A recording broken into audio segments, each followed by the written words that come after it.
My name is Brian Fellows.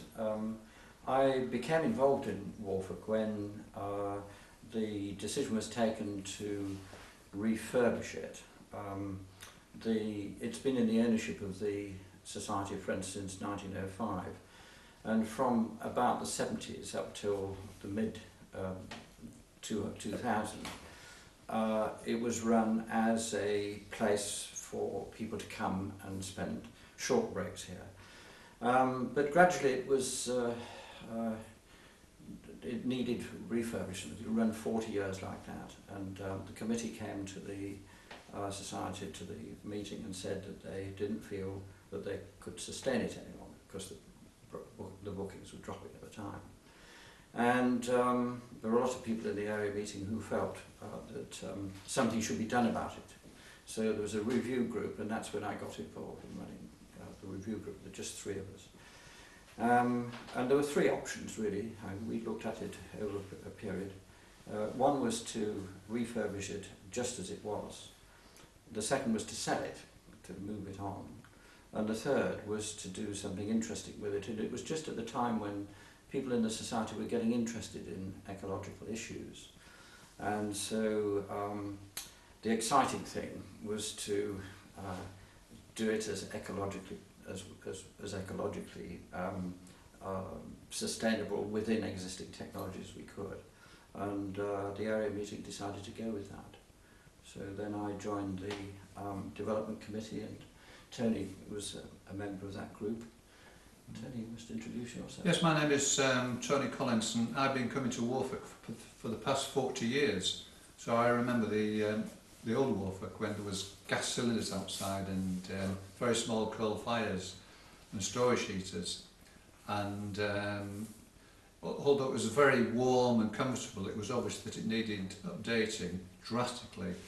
And so I was invited to join the development committee, and we had several meetings over a period of time, and so I was able to become involved with the planning, etc., etc. And beginning of this year, after 6 years of noble service by Colin, I became convener of Worfolk Cottage, and it's a job I really enjoy, and I'm also the booking clerk now.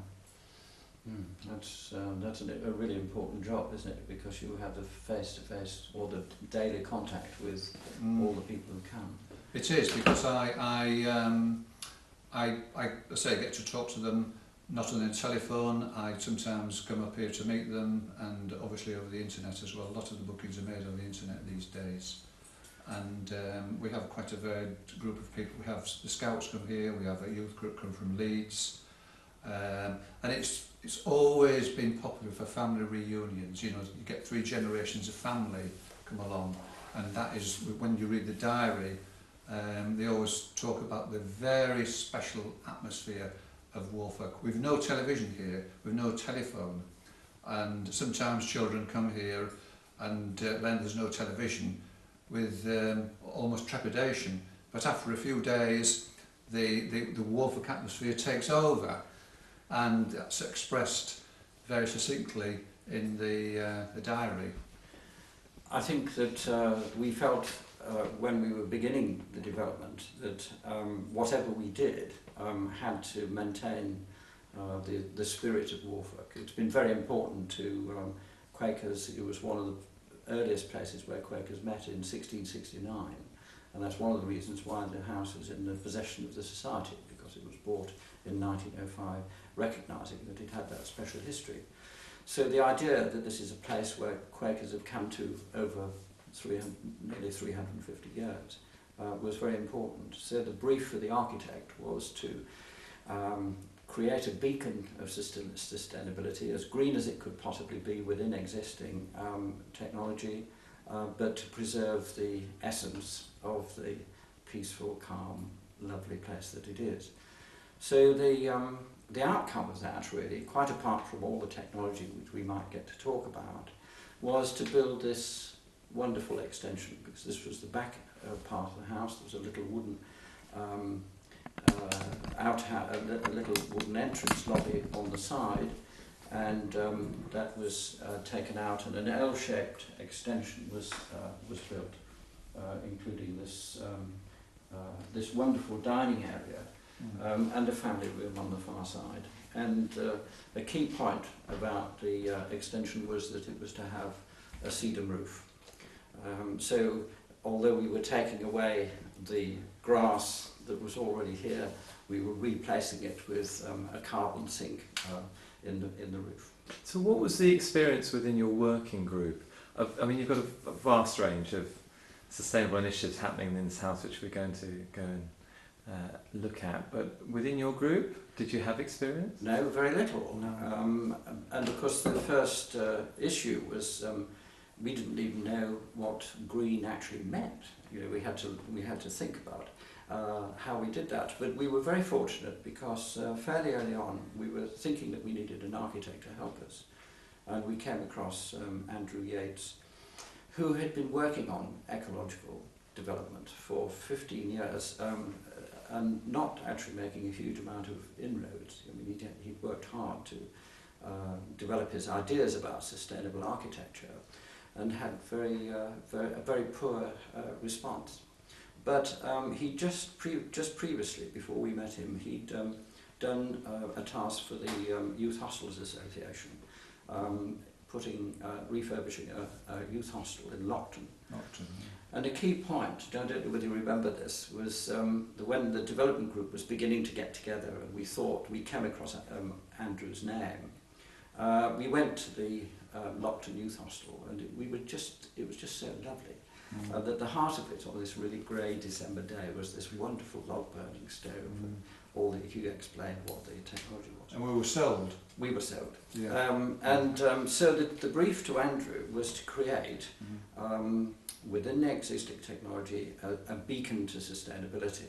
We felt that one of the things that could be really helpful would be when groups come, there would be lots of information about the many different aspects of sustainability that are built into the property. Many of them, of course, are hidden. But there are lists about, there's information about, so that if people can think about what sustainability means whilst they're here, enjoy themselves and enjoy the ambience and the lovely warmth and so on, and then perhaps take away some ideas which they may think about in relation to their own homes. And in fact, it's had an influence in the society too. One feature of that is that it was decided sometime after we'd completed the development here that part of the area meeting funds should be designated for greening meeting houses. So the local meetings decide that they're going to put some additional energy saving measures into their meeting houses, and the area meeting fund contributes half of the capital cost for that. And that's been very successful. It's almost spent out and had to find some more. We have a tank here, a very complex system whereby we get hot water from the solar panel on the roof. We've also got input from the ground source heat pump and also from mains electric as a backup. So we've got three inputs into this tank here, and one finds that for most of the year the panel on the roof does give it a good start, for want of a better term, and then you get the top up from the ground source pump and the mains electric. And there is a push button outside, and you can have 1, 2 or 3 hours of heating into the tank. But the water circulating in there without even being switched on is from the solar panel on the roof. Wow! Even in the sort of grey autumn, you winter find, days, yes, you that's still right. get something. You still get something, yes, yeah. And it's the same with the water from the ground source heat pump as well. Probably tell you a little bit more about that later when we look at the ground source heat pump itself. This is the control room. We start with of course we've got a very modern fire alarm control system here, and that's what this panel is for. Here we've got the Windy Boy, which is the wind turbine input for the power it's producing, and the same with the Sunny Boy for the voltaic panels. We can actually tell here how much energy is being produced. At the moment, you see, in actual fact, there is no wind. The turbine is not moving. It's quite a foggy day, but so at the moment nothing is being produced. But press the button and total energy produced is 835.95 kilowatts. Since it was installed? Since it was installed. Right. Here on the outside panels produced today, electricity being produced is 490.46, generated today 2 watt hours produced today, and then we have a total sum comes on. Total energy generated 15991 kilowatt hours. 3 watt hours energy produced today. So those are the figures. So we have this sort of system whereby we can monitor so exactly what we've used. But of course, it's also a log store for our. Your more traditional forms of. Yes, that's right. Yes, yeah. But it must be very exciting on a windy day or a very bright sunny day to come in here and turn those on and see that you're generating your own electricity. Well, and even more so to be in the garden or even in the end bedroom to see that turbine whipping round at speed. It really is. And even though it does sort of make a noise, it's not a noise which you know, bothers you at all. You know, you think it's doing good there. You know, we are harnessing the power of the wind, and it's wonderful to think that we are turning it into electricity. Should we go and have a look? Yes. The thing is, the wind turbine, it's 2 kilowatt.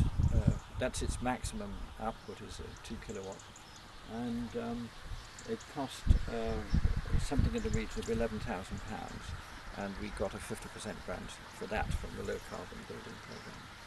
Of course, it only works when it's windy.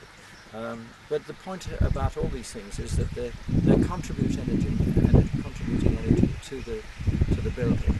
And we use the national grid is like is the best way to explain it. The national grid is like a bank.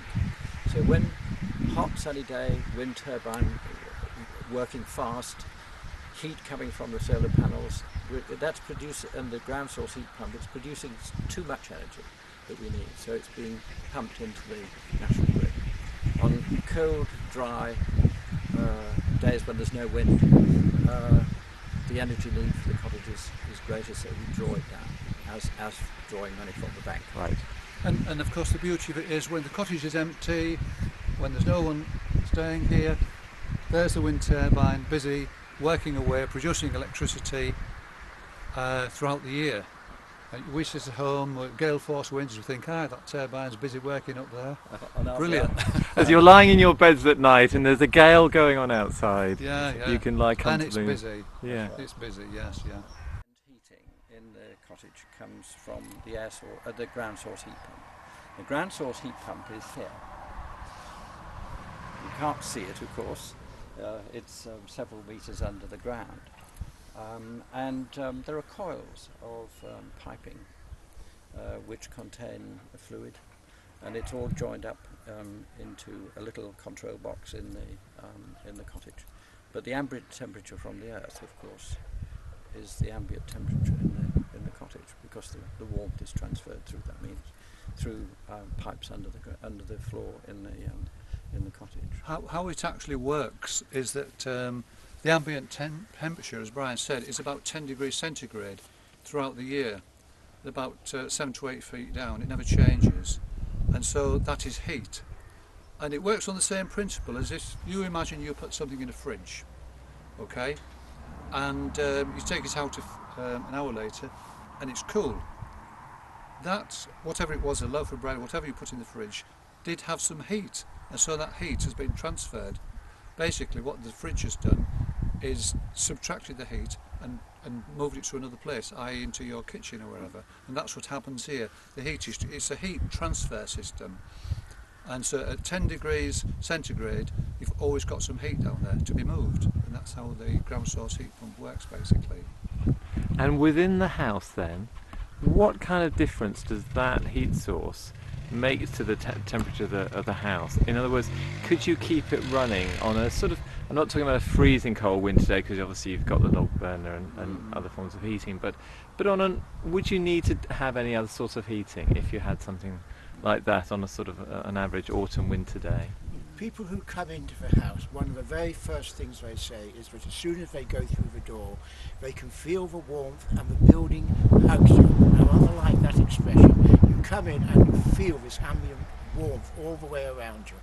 And that's all from the heat That's all from the That's there. So should That's you come in on, at any time, there's always that heat within the house. yes, Not hot, but comfortable heat. 365 days a year. So now the big question is, for an individual with not a huge area of ground outside the house that they could put it in, do you know roughly what kind of cost you'd be looking at to install? Because I know it is expensive. But yes, my memory was that the ground source heat pump was £12,000, which is a lot of money. We did get a 50% grant from the low carbon building programme for that, and of course the contribution from the North Yorkshire National Park was helpful. But if you were doing it in your own home, well, I think we have a neighbour who has done it in their own home, and I think the cost would probably be rather less. This is quite a large building, so the size, the capacity of the ground source heat pump is quite high. But I think if you were to do it in a modest family home, it would probably cost about £7,000 or £8,000. and low maintenance. And no maintenance, or hardly any maintenance. The pump itself is inside the cottage, and that just needs mains electric. But we use the pump on off peak. Yeah. And green electricity. And green electricity during the night hours. So that's how we go from the system. If we was to run it during the day, it'd be more expensive, of course. So, and of course, you want the heating in the morning when you get up. That's the main thing. So it acts rather like a storage heater, in other words. And we're on economy 7, and the house heats up during the evening, and in the early morning it's also heating water, and then that heat is maintained within the fabric of the building for the rest of the day.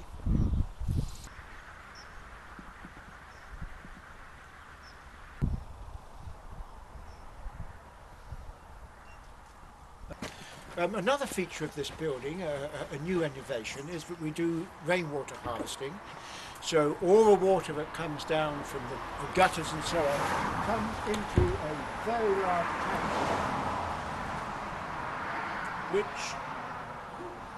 very large tank, which is contained underneath here. Now, of course, for rainwater harvesting, it's only used in actual fact in the toilets. And some people are often a bit concerned because if it's been a particularly sort of stormy day, then the flushing water comes out slightly brown. So we have to tell people, don't be alarmed. It's really quite clean water. It's just a little muddy. But again, this is a feature which saves us quite a lot of money. And with rainwater harvesting, people would wonder, well, does that mean it has to be up in the gutters all the time, making sure that they're all spotless and everything? Well, we do make a point of making sure that the gutters are cleaned every year. So Just an annual maintenance? It's just an annual maintenance, yes. We come into the cottage at least twice a year. We have 2 what we call working weekends, when we come in and it might be redecoration, repairs to do, what I would call heavy cleaning, scuff marks off walls and things like that. And then we come in at another twice a year, so in actual fact we come in 4 times a year, but the other 2 times we come in, we work it around the holiday period because we don't want to occupy the cottage when other people can be enjoying it. Sure. There's a lovely story about a person who's been very much involved with every aspect of the building, of the rebuilding of Worfolk. His name is Thomas Kelsall McEwen, and his family, who live in Orkney, had been coming to Worfolk Cottage for many years. Kelsall found himself wanting to move out of London when he was in his late 20s. Small family, feeling that London wasn't a good place to be after having been brought up in Orkney and had experiences of coming to Worfolk. So he decided to come and live in Staintondale. Fairly newly arrived, experienced in building, and interested in green technology. And he heard, I'm not sure how, about Worfolk being redeveloped, and he contacted us.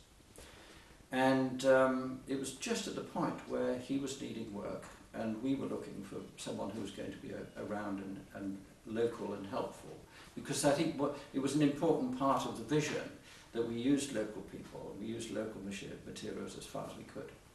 So suddenly, Thomas, as we knew him then, but called Council now, was available, and he almost worked full time here during the whole of the rebuilding.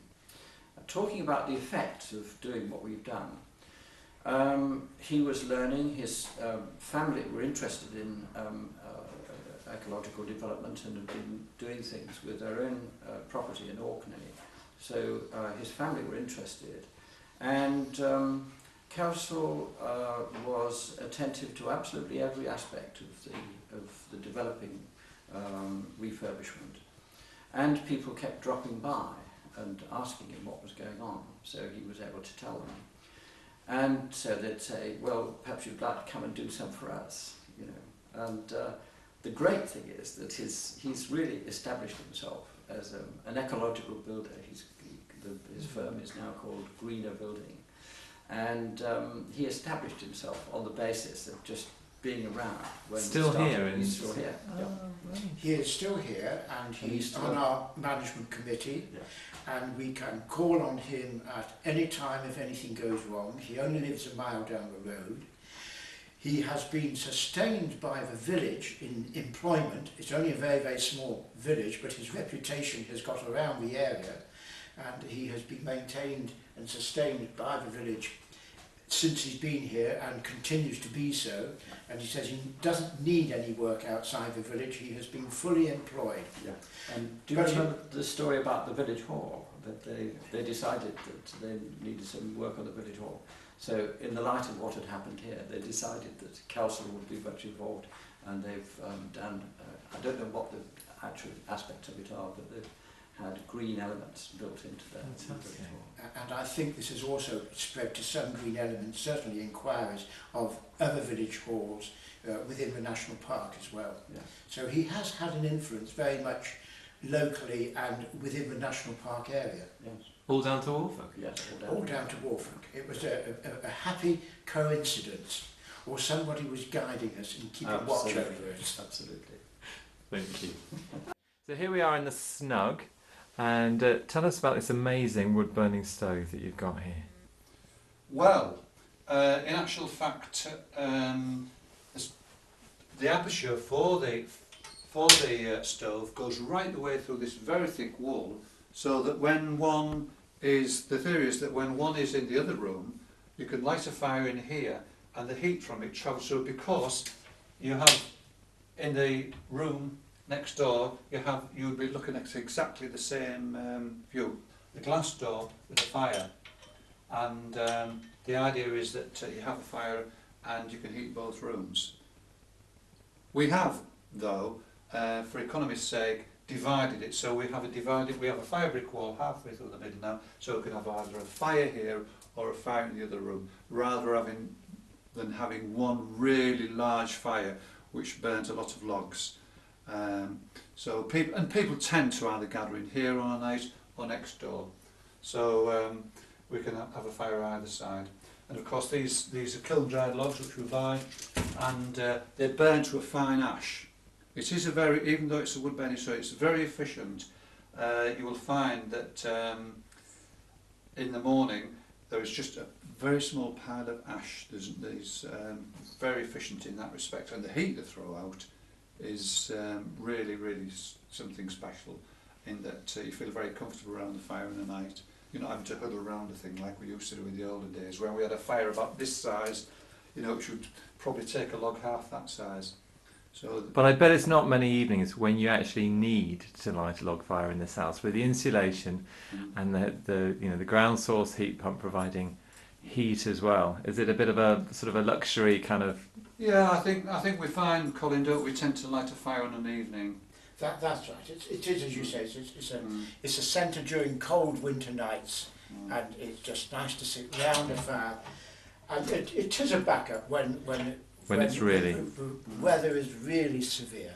yeah. Yes. Yeah. But it's not lit all that often, and it is, as they say, a little bit greedy. But what is nicer than a wood burning fire to sit around with a blizzard outside? Perfect. I do intend, by the way, if we have a winter like last winter and there is no one staying here, I do intend to come up and spend a weekend here and see exactly what it's like in extreme conditions. It'd be very interesting. You might get stuck. Well, whilst we are stood around by the fireplace, we might draw your attention to the fact that we were the Yorkshire Finest Property Awards. We won, and we were the winner for this particular award for sustainability. So we were recognised within the Yorkshire Post, I should say, Yorkshire Post, by the Yorkshire Post. But we did get the winner award for sustainability for that particular year, which was 2008, which is when we finished our rebuild. Well, after visiting this house today, you can see exactly why you were deserved winners of that award. And that is the trophy we had for our sustainability award.